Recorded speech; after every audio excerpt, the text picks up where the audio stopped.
Joking.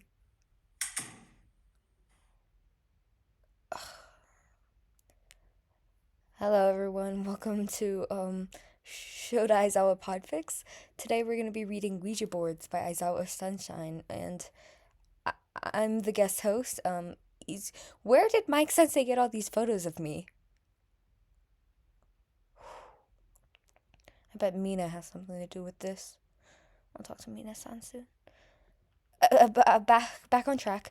I'm Izuku Midoriya, but you can call me Deku. I'm going to be reading Ouija Boards by Aizawa Sunshine. It's a one shot. It's pretty short. Let's get started. Here's a summary. Ashido's mischievous grin should have clued Izuku into what happened next. A Ouija board. Talking to ghosts hadn't been on his bucket list. Nonetheless, the Ouija board rested outside of its box on the floor of 1A's dorms.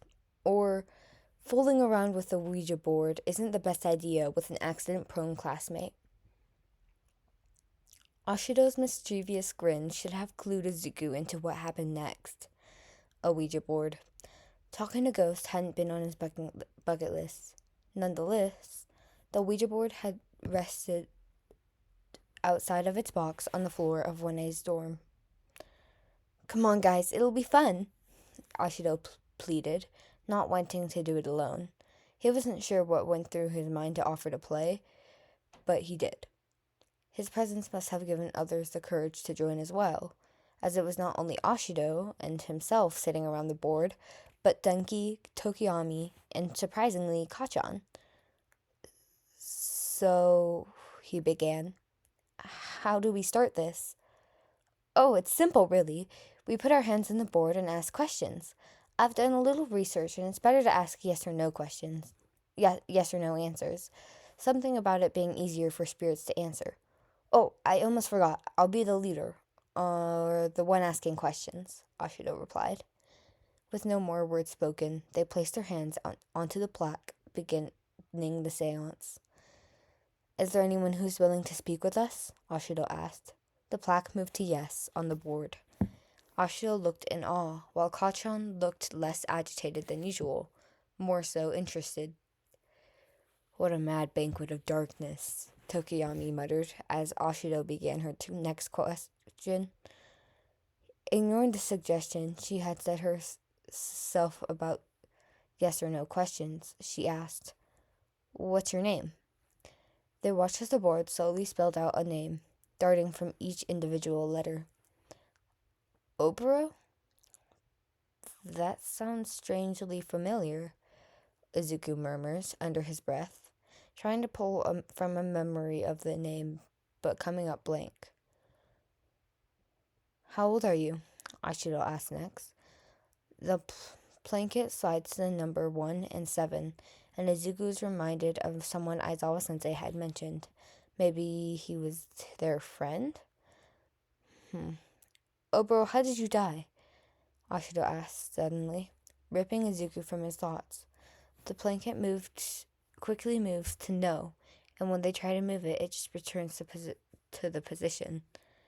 The answer sets a grim atmosphere around the group. Denki cuts through the feeling with his words. Oboro, can you do something? Like flicker the lights? The question is answered a moment later. As Ashido is in the middle of berating Denki, the lights flicker off, and Izuku flinches, letting go of the blanket for a moment before placing it back on instantly. Denki! Ashido hissed. You don't ask spirits that, especially after upsetting them. She then looked at everyone. Did anyone stop touching it for even a moment?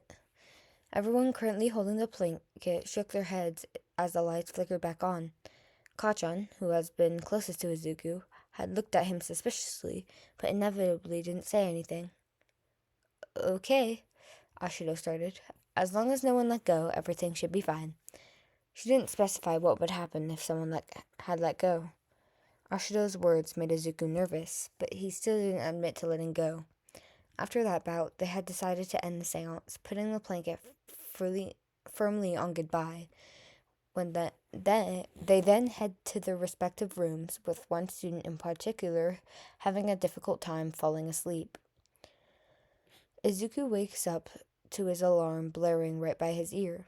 Having not slept well last night, he had a normal reaction to the noise, slamming his hands right into his All Might-themed clock. He opened his head to see someone looking down at him, their face right in front of his. He sits up quickly, and he would have knocked his head into the strangers, but he went through them. Izuku yelps, shoving himself back and bumping his back on the wall. "Who are you? You can see me?" The person's confusion led Izuku to a realization. "You're a ghost," Izuku muttered breathlessly. No words needed to confirm that boy's thoughts. "Name's Oboro.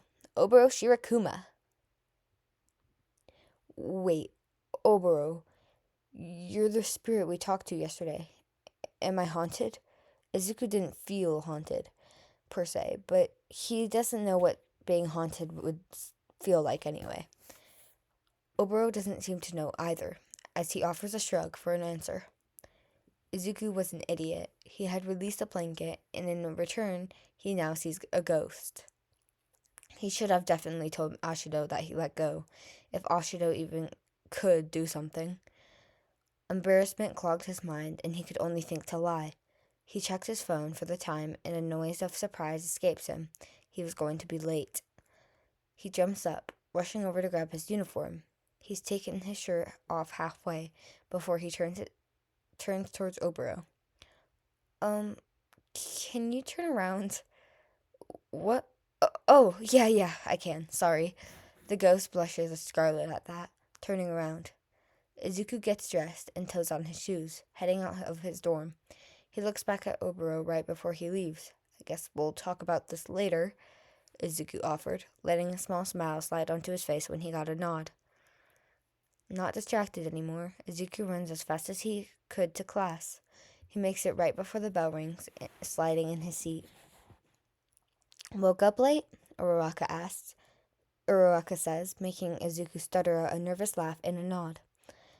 Aizawa-sensei walks in a moment later, starting class. Oboro walks in a little later, not through the door, but through the wall. Izuku won't lie when he says that he was surprised. He's a ghost, Izuku. Of course he can walk through walls. Izuku has no idea how he can see a ghost. It's only one, but a ghost is a ghost. People shouldn't be able to see them. He didn't even think that simply letting go of a blanket leads to seeing a ghost. He didn't even know a ghost had actually existed until now.